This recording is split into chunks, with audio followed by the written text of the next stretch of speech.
Hey guys, what's up?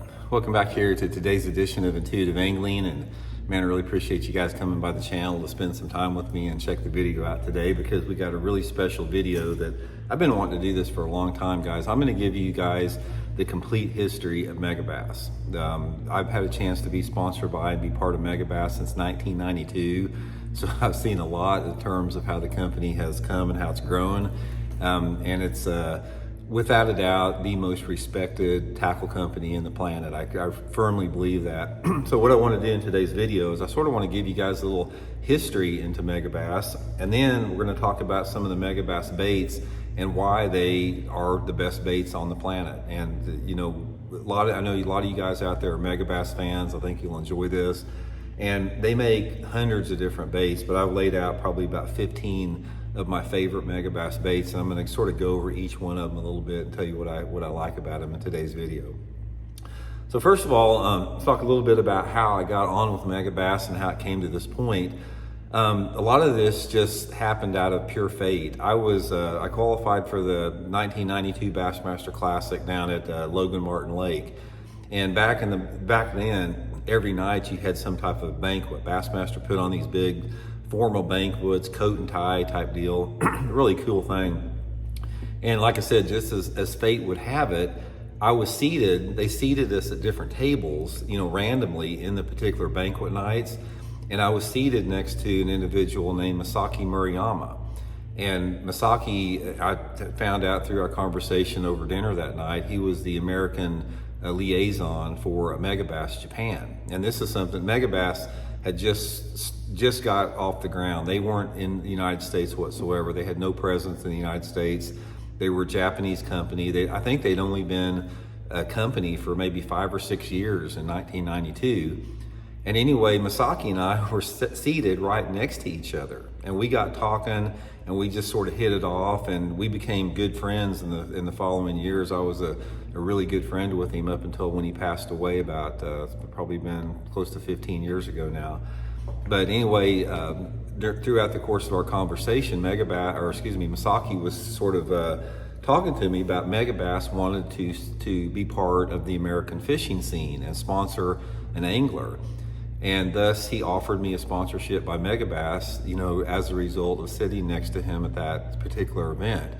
And the next year he invited me to come over to Japan to the Tokyo Sport Fishing Show. I made 4 or 5 different trips to Japan over the years with Megabass, and that's how the relationship started a little bit. And tell you a little bit about the difference with that is like when I went over there to that first sports show in Tokyo, the sports shows that we had here in the United States, I'd been to quite a few of them. This was back when they were really popular, back in the early and mid 90s. And in a typical sports show, you're talking about, you'd have hundreds of people come through at tackle shows, not necessarily boat shows, but tackle shows. In this particular Tokyo show I went to, there were over 500,000 people that went through this show through the course of 3 or 4 days. And when I was in the Megabass booth working, the owner of the company, Yuki Ito, who we'll talk about here in a little bit, Yuki Ito is who founded Megabass, and he designs most all the lures for Megabass. He is like a rock star over there. And the Megabass booth, when I got there that morning, there was a line of people that stretched probably, 100 yards. I mean, it went back forever, waiting to have Yuki sign a Megabass catalog. It's like literally, it's like you thought this was, Taylor Swift up there on stage, and these people were just lined up, waiting for Yuki to sign this particular book. And he was a Japanese, just an icon in Japan in terms of the tackle industry and he still is. And the thing about Yuki Ito, what a lot of people don't understand, who develops and designs most of the lures, and he also owns a company, he is without a doubt the most talented, gifted engineer as far as fishing tackle goes on this planet. He's like the Einstein of tackle design. If anyone that ever has been around Megabass products, you know that, because one of the things about Megabass is the price point on Megabass is higher than most lures, and there's a reason for that, because the attention to detail and the components and the amount of time and the artwork and craftsmanship that goes into like a Megabass lure it's on a completely different level, guys. I mean, look at that compared to the finishes and everything. And I had a chance to go through the Hamamatsu City, Japan Megabass plant where they actually built and painted the lures. And for example, like on the Megabass Vision 110 here, there was a line of people working. Just each particular person, there was maybe 10 people on this row here, and each particular person had one little paint job that they did on the bait, and then they passed it down to the next person and they did another little paint job. So the way that a Megabass lure is actually painted to give it the finish that it has, it's an extremely detailed process, along with all the components, everything like the split rings, the hooks, the internal balancer system, the tungsten weights. The reason Megabass is more expensive than most lures, it's the components are better than any other lure on the market. There's no expense spared with that. So anyway, what happened was back when I started with Megabass in 1992, they didn't have very much stuff. They had a handful of lures, a handful of lures that weren't really designed for the American market. They had just started getting into rods barely, but they didn't have a very large product line. And one of the big turning points with Megabass as the years went on, they started growing and they started producing more products and everything, and I started working with them a little bit closer. And back in the late 90s, 97 or 98 or something like that, I went to Masaki and I said, with the craftsmanship that Megabass has, I said, do you think it would be possible to design a jerkbait?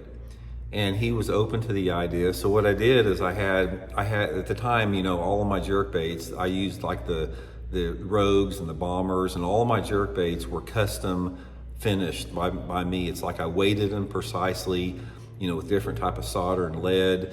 I had them custom painted. I had bill modifications to them. They were all, they weren't like Rogues or jerkbaits that you saw the market, because I fished jerkbaits a lot here in the Ozarks for forever. So I took about a dozen of my custom worked on Rogues and Bomber Long A's, and we sent them over to Japan. And Yuki Ito, analyzed them, took them into consideration, and then he came up as a result of those baits I sent over there with the Megabass Vision 110, which this Megabass Vision 110 is the flagship of the Megabass line. It's probably one of the most famous hard lures in the world, and this is the result of that coming out in the 1990s. And when it first came out, it was new and it didn't really catch on. And the big turning point for Megabass was I think it was like 2000 or 2001, I can't remember. We had a Bassmaster, it was an FLW tour event up at Lake Champlain. And I almost won the tournament up there on a Megabass Vision 110. I was leading the tournament going into the last day, and Scott Martin wound up winning the tournament, and he caught part of his fish on a Megabass Vision 110, and I caught all my fish on a Megabass Vision 110. So it got on camera for the first time, and there were a handful of pros like myself and Scott Martin and a few other people that knew about it. But after the video that I got about me leading the tournament on the 110, and after Scott winning the tournament and catching part of the fish on the 110, it exploded. And it's like after that, this became the jerkbait of the most famous jerkbait in the world. It still is. Everybody started using it after that particular event. So from that standpoint, that is sort of where the 110 was born a little bit. Now, what I want to do here in today's video is I want to show you some of my favorite Megabass lures. I want to explain to you why I like them. And first of all, I've got probably about 12 or 15 I want to show you here. This is a fraction of what is available at Megabass. And also, guys, I'll include my Tackle Warehouse, my Megabass link, and my Tackle Warehouse in the description of this video. If you guys want to look through the Megabass site, you'll be able to get a lot of these lures by using my link there, if you guys want to use that link. But I'll go through everything and show you guys my favorite here. And like I said, this is just a fraction of it. They have, like I said, they got hundreds of different colors, just like in the Vision 110 alone. They got dozens and dozens of different baits, but here's some of the ones that's been the most productive for me. I'll sort of go through them. Here's a little backstory history I'll give you guys on Megabass. This is I have had a chance to work on prototypes with Megabass, And here is the prototype. I'm trying to think, let's see what it says here. Yeah, here's the prototype Megabass Giant Dog X there. You can see Yuki Ito wrote the prototype on this. This is back, God, when was that? 2000 or something like that. This was the very prototype Megabass Giant Dog X. You can see the little writing there. And here's like the, where it came out. This is the eventual, finished product from a Megabass Giant Dog X. This is one of my favorite topwaters Megabass makes here, guys. This is a walking topwater. Super good. I consider it like a finesse walking topwater. It's really good, like in quiet conditions, but look at the attention to detail for that thing. That thing is just awesome. And then the unique thing about Megabass that a lot of people don't realize is the internal balancer systems in it. The tungsten weights that allow it to make the bait more castable, makes the bait work better. Sometimes on some of the diving baits, it gets them down quicker, but you can see some of those tungsten balancers right there. And that particular system is what makes it unique to Megabass itself. And one of the things I want to show you here, I forgot to bring this out here. Let me see if I can get it here. Oh yeah, here. When you're talking about attention to detail on Megabass, I want to show you guys something here, a Megabass original that has been copied by everybody. This is the Okashira jig head here, guys. You can see here, this is the original fish head design on any type of the jig head or any type of a head in general. It's copied now. It was Megabass originally came out with this. This is the Megabass original here. You can get a clear picture of that. And every other tackle company has since then copied this fish head design, but this Okashira jig head is a Megabass original, and that head there is one of my favorite lures they make. Okay, topwaters. Next one of my favorite lures they make, guys, is this Megabass Pop Max.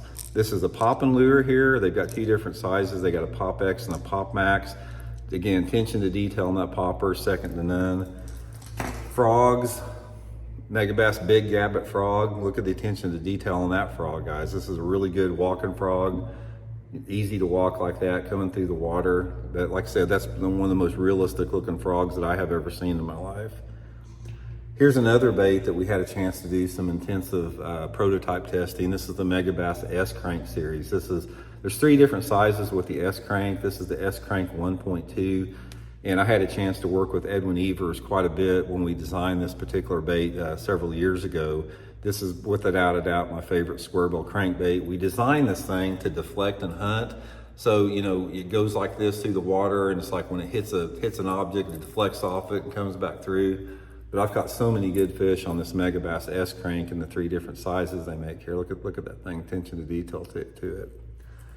Okay, here's one of probably my top 5 all-time Megabass lures.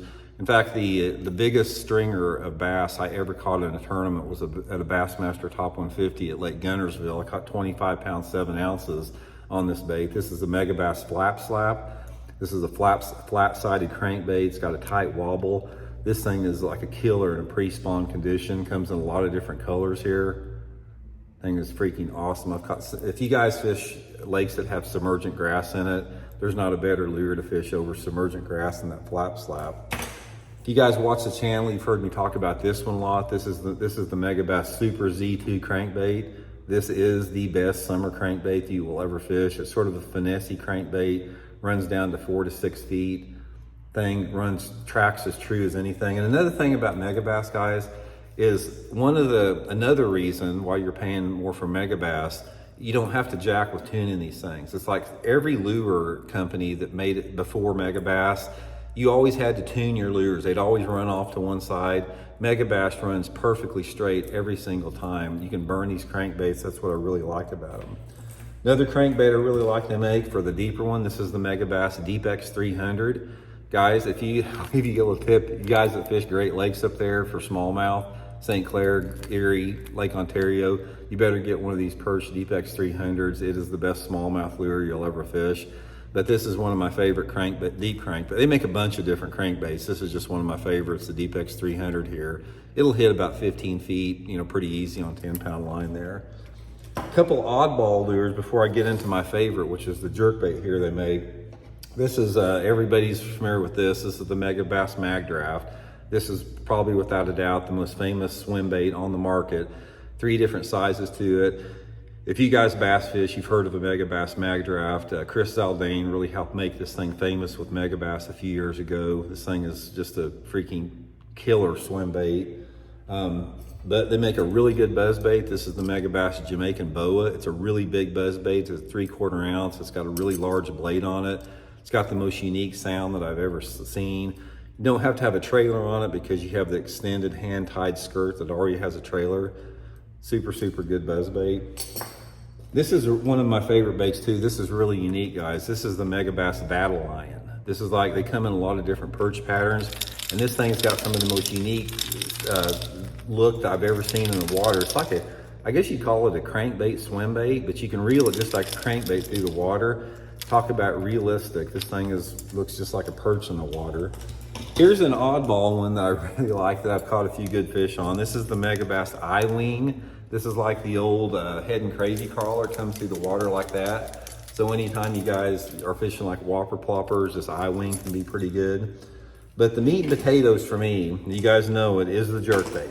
And I'm gonna show you guys some of my favorite Megabass jerkbaits they make here. Obviously, everybody knows the Megabass Vision 110, you know, with its internal balancer systems in it, all the attention to detail, most famous jerkbait on the planet. But they make, and to be honest with you guys, out of all my jerkbait fishing through the year, I probably use the Vision 110, probably least of any of them. I still use it quite a bit, but in terms of the other jerkbaits Megabass makes, I use a lot of other ones, you know, besides the 110. One of my favorite is the Edo Shiner. This is the Megabass Edo Shiner. It's a little bit higher back profile on it, a little bit wider. It has a lot more aggressive action, you know, as far as side-to-side action. So and it really triggers the bigger fish. So when those fish are really aggressive and they want more of an aggressive action, you know, the Edo Shiner's good. This is one I use a lot, guys. This is the Megabass Vision 110 Plus 1. You can see the lip difference between the Megabass 110 and 110 Plus 1 here. You know, it's quite a bit different. This thing will get down, you know, several feet deeper than the Megabass 110. So in the winter time, I can put this thing on a spinning rod, 8-pound line, and get it way deep, almost 12, 15 feet with a jerkbait, which is really good. Another one I use quite a bit, specifically in the pre-spawn and in the fall time of the year, is the big one. This is the Megabass Canada. This is a big, large 7-inch jerkbait, really good. It's not just for big ones, guys. I catch a lot of 2-pound fish on this. I like the Canada when the fish are a little bit shallower. One of my favorite deals is I'll throw this thing parallel to bluff banks in the fall time of the year and in the pre-spawn. Catch a bunch doing that.